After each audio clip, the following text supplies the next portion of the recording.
આ ગાય છે જેને પ્રોબ્લેમ હતો, આ જે પગ છે આ જ ને, તમે આવો ને જરા, આ જે પગ છે એ નીચે પગ મૂકી જ નહીં શકતી. હા હા બરાબર. હા બરાબર. બાકી પહેલા આવી રીતના અચ્છા ઓકે. શરદભાઈ જગુભાઈ પટેલ અને ગામ બાબર ખડક નિશાળ ફળ્યું એટલે અને તાલુકો નાના પોંડા ઓકે, એટલે જિલ્લો વલસાડ. જિલ્લો વલસાડ. ને મારે જે આ જે સામે ગાય છે હા આ જે હા એને એટલી બીમાર પડેલી કે દૂધમાં એકદમ જીરો પર આવી ગયેલી. દૂધમાં એકદમ જીરો પર આવી ગયેલી. અચ્છા. અને પછી હું રાત્રે અમે તો સુઈ ગયા, પછી સવારે ઉઠા તો એક પગ અહીંયા નીચે માંડે જ નહીં એમ, નીચે અડાડે જ નહીં એમ. હું ખાલી પગના આમ ઝટકા માર્યા કરે. અને પછી ઉભા થવામાં બી તકલીફ થતી હતી. ઓકે. આવું કેટલાક સમયથી હતું? કમસે કમ મહિનો થઈ ગયેલો.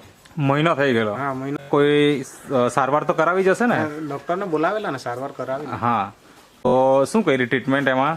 ઇન્જેક્શન આપ્યા, ગોળી આપી, પણ એમાં રાહત મળ્યો નહીં. પછી ડોક્ટરે કીધું કે એને કાચામાં કાઢો. અચ્છા. પાકામાંથી કાચામાં કાઢો એમ કીધું. કાચામાં કાઢી બહાર. ઓકે. કાચી જગ્યામાં કાઢે તોય કોઈ મેળ નહીં પડ્યો. બરાબર. કરાવી તમે? હા. અને ડોક્ટરે એવું કીધું કે રાત્રે સરી પડેલી હશે એમ. અચ્છા. એ ઊભી થવામાં પગ સરી ગયેલો હશે એમ. અડધો લીટર આપે નહીં આપે એવું હતું.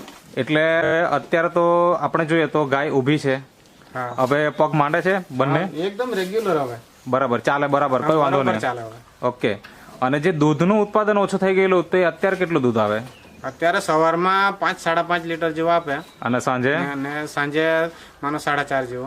એટલે ટોટલ 10 લીટર. હા 10 ની આજુબાજુ. 10 લીટરના આસપાસ દૂધ અત્યારે આવે છે આખો દિવસ. બરાબર ને? તો આટલું સારું રિઝલ્ટ કે જ્યાં આગળ એક સારવાર કર્યા પછી પણ જે રિઝલ્ટ નહીં મળેલું, અને આજે આટલું સારું રિઝલ્ટ છે અને ગાય એકદમ મતલબ તંદુરસ્ત છે, પાંસળીઓ દેખાતી નથી, પહેલા જે તમે કીધું દેખાય એવું દેખાતી નથી, તો એનું કારણ શું?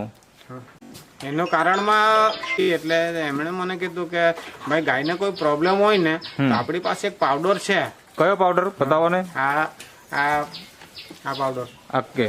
તો આ પાવડર એવું કીધું કે તમે એક ચમચી તમે કોઈ બી ગાયને ખવડાવો તો વાંધો નહીં આવે. બરાબર. પણ જે બીમાર હોય ને એને તમે આપો ને એટલે એ એકદમ ધીરે ધીરે વ્યસ્તતા આવી જાય ને.